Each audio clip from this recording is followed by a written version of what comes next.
ഇന്ന് നമ്മൾ fire triangle എന്താണ് എന്നാണ് അറിയാൻ പോകുന്നത്. ജ്വലന ത്രികോണം, അതായത് ഫയർ ട്രയാങ്കിൾ.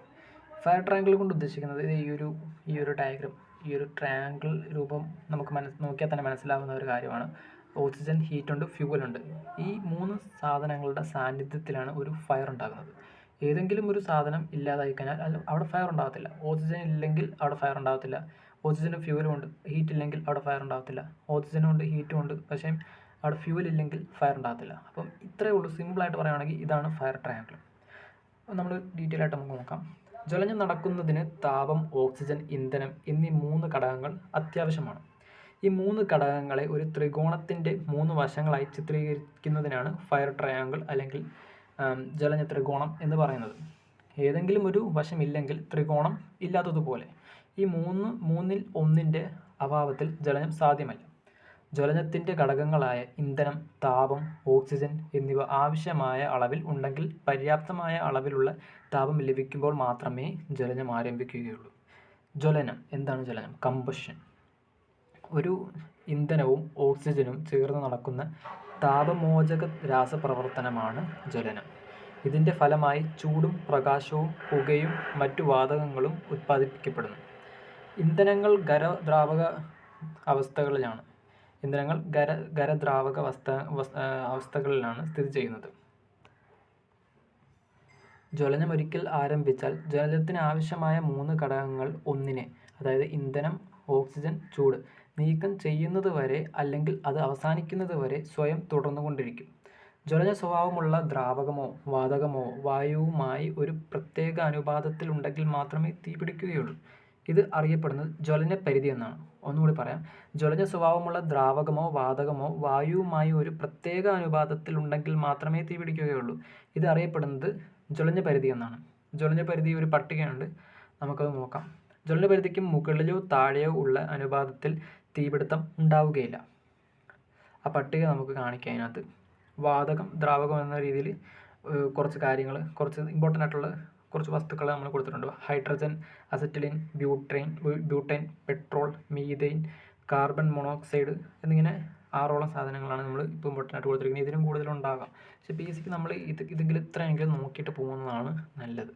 അപ്പം ഈ hydrogen, acetylene, butyne, petrol, methane, carbon monoxide എന്ന വസ്തുക്കളും അതുപോലെ തന്നെ അതിൻ്റെ അപ്പുറത്ത് താഴ്ന്ന പരിധിയുമുണ്ട്, ഉയർന്ന പരിധിയുമുണ്ട്. അപ്പം താഴ്ന്ന പരിധിയിലാണെങ്കിൽ ജ്വലനം നടക്കുകയില്ല, ഉയർന്ന പരിധിയിലാണെങ്കിലും ജ്വലനം നടക്കുകയില്ല. അതായത് താഴ്ന്ന പരിധിക്ക് ഒരു മിനിമം ഉണ്ട്, ഉയർന്ന പരിധിക്കും ഒരു മാക്സിമം ഉണ്ട്. ഇതിന് താഴേക്കോ അല്ലെങ്കിൽ ഇതിൻ്റെ മുകളിലേക്കോ, അതായത് ഉയർന്ന പരിധിയുടെ മുകളിലേക്കോ താഴ്ന്ന പരിധിയുടെ താഴേക്കോ പോയി കഴിഞ്ഞാൽ ജ്വലനം സാധ്യമല്ല. ഇപ്പോൾ ഹൈഡ്രജൻ്റെ താഴ്ന്ന പരിധി എന്ന് പറയുന്നത് 4.1 ആണ്. ഉയർന്ന പരിധി എന്ന് പറയുന്നത് 74 ആണ്. അസറ്റിലിൻ്റെ താഴ്ന്ന പരിധി എന്ന് പറയുന്നത് 2.5 ആണ്. ഉയർന്ന പരിധി എന്ന് പറയുന്നത് 80 ആണ്. ബ്യൂട്ടൈൻ്റെ താഴ്ന്ന പരിധി എന്ന് പറയുന്നത് 1.5 ആണ്. ഉയർന്ന പരിധി എന്ന് പറയുന്നത് 9 ആണ്. പെട്രോളിൻ്റെ താഴ്ന്ന പരിധി എന്ന് പറയുന്നത് 1.2 ആണ്. ഉയർന്ന പരിധി എന്ന് പറയുന്നത് 6 ആണ്.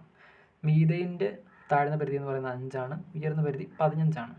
കാർബൺ മോണോക്സൈഡ് 12.5 ആണ്. ഉയർന്നത് 74.2 ആണ്. അപ്പം ഈ ഉയർന്ന പരിധിയുടെ മുകളിലേക്ക് പോയി കഴിഞ്ഞാൽ ജ്വലനം നടക്കുകയില്ല, താഴ്ന്ന പരിധിയുടെ താഴേക്ക് പോയാൽ ജ്വലനം നടക്കുകയില്ല.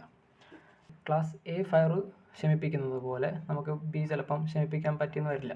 ഇപ്പോൾ ക്ലാസ് എ ഫയർ നമുക്ക് ജലം ഉപയോഗിച്ച് കടത്താൻ പറ്റും. ക്ലാസ് എ ഫയറുകളെല്ലാം ജലം ഉപയോഗിച്ച് നമുക്ക് എളുപ്പത്തിന് കടത്താൻ പറ്റും.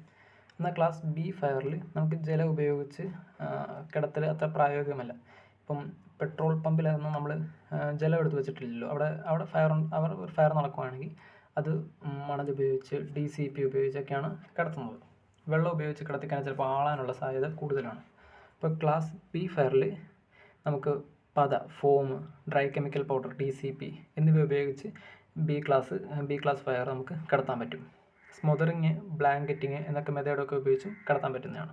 ഇപ്പോൾ ക്ലാസ് സി ഫയർ നമ്മൾ കടത്തുന്നത് ഡ്രൈ കെമിക്കൽ പൗഡർ, DCP, അലസവാതകങ്ങൾ, ഹാലോൺ, കാർബൺ ഡയോക്സൈഡ്, CO2 എന്നിവയാണ് അഗ്നിശമനത്തിന് വേണ്ടി ഉപയോഗിക്കുന്നത്. ക്ലാസ് സി ഫയർ എന്നാൽ ഗ്യാസിലുണ്ടാകും LPG, അസറ്റിലിൻ, ഹൈഡ്രജൻ ഇതിലൊക്കെ ഉണ്ടാകുന്ന തീപിടുത്തത്തെയാണ് ക്ലാസ് സി ഫയർ നമ്മൾ പഠിച്ചു.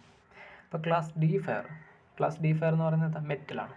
ഇപ്പം മെറ്റലുണ്ടാകുന്ന തീപിടുത്തങ്ങൾ നമ്മൾ കടത്തുന്നത് എങ്ങനെയാണെന്ന് വെച്ച് കഴിഞ്ഞാൽ dry chemical powder, carbon dioxide എന്നിവ ഉപയോഗിച്ചിട്ടാണ് ക്ലാസ് ഡി ഫയർ ശമിപ്പിക്കുന്നത്. ക്ലാസ് ഇ ഫയർ എന്ന് പറയുമ്പോൾ ഇലക്ട്രോണിക്സിലുണ്ടാകുന്ന തീപിടുത്തത്തെയാണ് ക്ലാസ് ഇ ഫയർ എന്ന് പറയുന്നത്.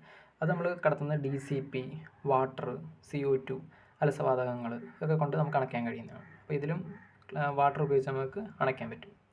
പക്ഷേ കറണ്ട് പോകുന്ന ഒരു ഇത്, അതായത് ലൈൻ കട്ടൊക്കെ ചെയ്ത് കിടക്കുകയാണെങ്കിൽ അവിടെ നമ്മൾ വാട്ടർ ഉപയോഗിച്ച് കിടത്താൻ പറ്റത്തില്ല. ഇത് എന്ന് പറയുമ്പം ലാപ്ടോപ്പ്, മൊബൈൽ അതുപോലുള്ള സാധനങ്ങൾ ഇപ്പോൾ പൊട്ടിത്തെറിച്ചിട്ടുണ്ടാകുന്ന അങ്ങനത്തെ ഫയറിലൊക്കെ നമുക്ക് വെള്ളം ഉപയോഗിച്ച് കിടത്താൻ പറ്റുന്നതാണ്.